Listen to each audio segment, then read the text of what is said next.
Hello, people, and welcome back to Tiger Drop Films. Yes, where today I'm going to discuss Kiwami 2's Majima Saga, and whether it was underwhelming or a treat for fans. Or was it both? And did Majima stab anybody? Well, let's find out. Now, first things first, let's bring up the package as a whole. I've seen similar opinions in the community, where fans are disappointed in the lack of heat actions and overall combat moves from Mr. Mad Dog himself. But I gotta say, Majima's fighting style without including heat actions is practically the same as it was in Yakuza 0, just minus all the damage and health upgrades. The awesome You're Pathetic heat action is present along with that R1 plus triangle counter with the Demon Dagger, both of which were also in Zero. And when it comes to the heat actions, however, I will agree that we should have had at least two more that were perhaps situational. What I mean is like a ground attack or a wall heat action would have been much appreciated. Besides that, however, I think the Mad Dog style we got for Kiwami 2 was as good as it needed to be, considering the campaign is only 3 hours that can be fully completed and about 2-ish hours at most. But let me direct you to this clip from Kiwami 1 where I get my ass handed to me by Joe Amon, using the Mad Dog style.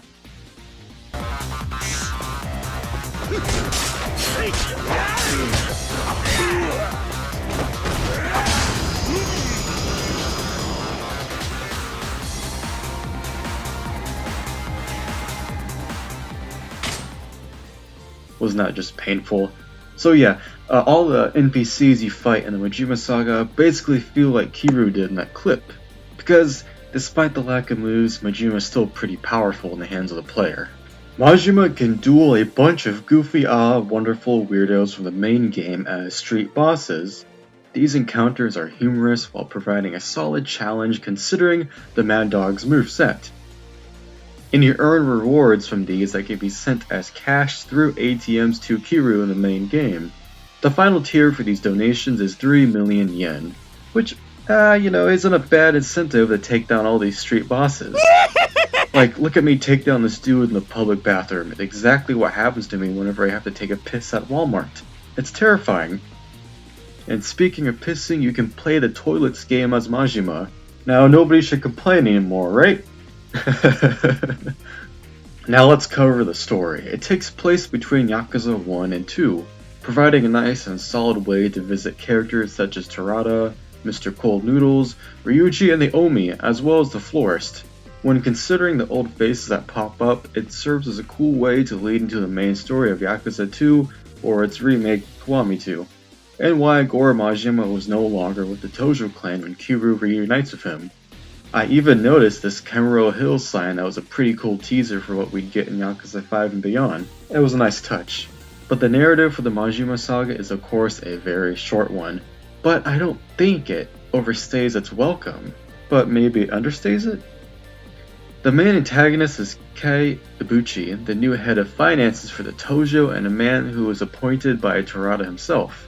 Keep in mind that at this point Terada has only been the 5th chairman for about a month and a half or so. The Majima Saga's first cutscene is a long one that doesn't feature the titular character until the next cutscene. It covers the current state of the Tojo clan and how the new and old blood are competing for the clan captain's seat, but have to obtain it under Terada's new reformation plan, in which whoever's family brings up the most money will become the captain. And so, enter Majima, who struts in with a barrel full of cash and a tired Nishida. Majima's absolute Sigma energy and bread angers Ibuchi and everyone in the room, besides impressing big man Terada. This move by Majima essentially sets off the events of the saga, where our Mad Dog has to uncover the murders of both Akinobu Uematsu and an Omi Alliance officer. It's practically what you would expect from a Yakuza game in this short narrative of murder and money being involved. but being able to play as Majima makes it all the better. Just read his remarks when you hit pause. Good stuff, ain't it? And for a little side note, I also want to add that I wish more Yakuza games would let you run around Kamurocho in the rain or even just overcast. Look at this footage of Majima fooling around the Tojo HQ. Isn't it beautiful? It's the only time in Kiwami 2 you get to see overcast. But it's still nice to see. Yakuza 4 let us have a taste of that with Akiyama, and then both Judgment games also dabbled in rainy skyboxes. I'm just saying, since Kiwami 2 already didn't have a sunset option, they should have at least given us the choice to run around the city with the overcast sky on. Anyway, the Majima Saga isn't as expansive or lets you experience similar events of another character, like say, playing as Ada Wong in classic RE4 separate ways, nor is it like what RUG would give us a few years later with the Kaito Files and Lost Judgment. It's just not like that. But I will give it this. It attempts to add a little more length in an emotional way, and I think it exceeds in that regard. We're talking about you-know-who reappears.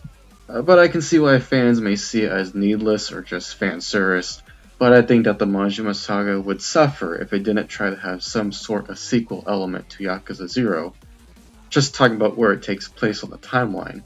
I mean, the Majima Saga was already essentially created for new fans in the series that are coming in after 0, much like the Majima Everywhere system in Kiwami 1. And you can kind of look at all this as just trying to give fans more Majima after his, to be honest, lack of screen time in 4, 5, and even 6.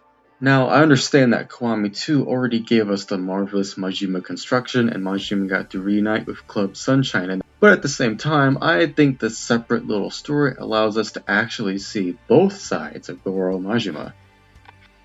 Think about it, this little saga is full of the crazy, endearing, and snarky Mad Dog we all know and love, but on this most recent playthrough, I noticed more of his quote-unquote real self. Or at least the more reserved, quick-witted, and attentive Majima we spent a lot of time with in 0.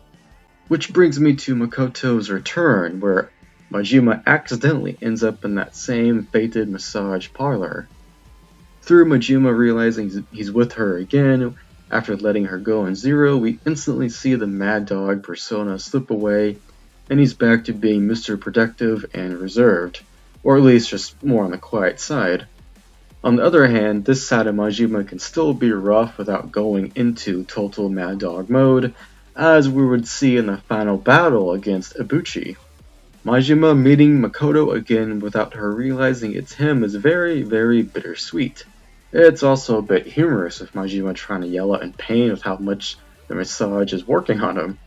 In this scene, we hear Sim's Sound of Breath song that played twice during the main game, and believe me, I know that the Sound of Breath can be 50-50 of fans, but for me personally, Tiger Drop films? Well, I cannot lie to you, because I love Sound of Breath.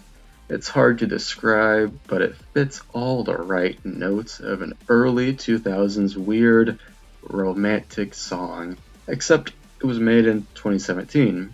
From the beat to the bass, and Ma's voice, who's the lead singer of Sim, with the bits of autotune, the pacing of the song, and the way it's implemented the 3 times it was in Kiwami 2, just works for me. It may be some kind of strange love song, but it's played in a downy, rainy scene, the ride or die makeup between Kiryu and Sayama, and lastly here in the scene between Majima and Makoto.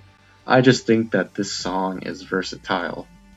And so, after checking out Sim's other tunes, which are awesome, and considering the 3 uses of Sound of Breath in Kiwami 2, I guess I do love the song. It's just weird enough to work in something as surreal as the Like a Dragon series.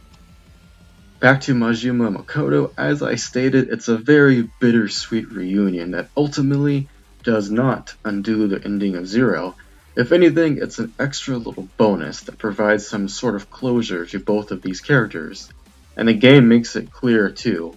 Majima receives untying of those knots he's had the last 18 years, and Makoto got to say thank you to her hero.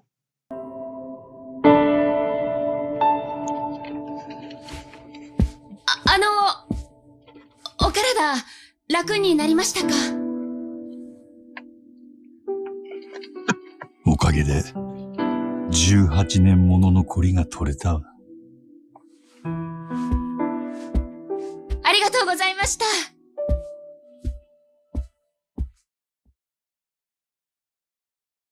It's not the prettiest ending, yet it's sentimental and tugs at the heartstrings. The same can be said for when Makoto's on the airplane and realizes that it was the man who saved her, as she discovers the new straps for the watch that Majima gave her. In a way, Majima buying her the new straps that match the original can be received as a metaphor for Majima's wounds healing, and Makoto not having any more regrets. Again, it's not some sort of grand happy ending, but it's sentimental and bittersweet like how most Yakuza stories end. And following this, Majima defeats Ibuchi, which prevents the Omi and Toja from going at war until the events of the main game, and we see Majima leave the Tojo clan to also prevent this war, and where he starts to build Majima Construction. The tale of the Majima Saga may not include any references to characters like Saejima or Park, who are also vital parts of Majima's overall story in the series, but it was just about providing closure to the heartbreaking story that was Majima's origin and Zero. If fans didn't like it or found it underwhelming, then I understand. But at the same time, I hope people can see that it wasn't going to be an expensive, big Majima story as much as I would have loved one someday. As it stands, the Majima Saga was merely a short and sweet side story that added some depth to the oncoming war between the Tojo and Omi, while also letting fans experience both sides of Goro Majima once again. My only big gripe is that Ryuji Goda didn't try to steal Majima's pants once again. Oh.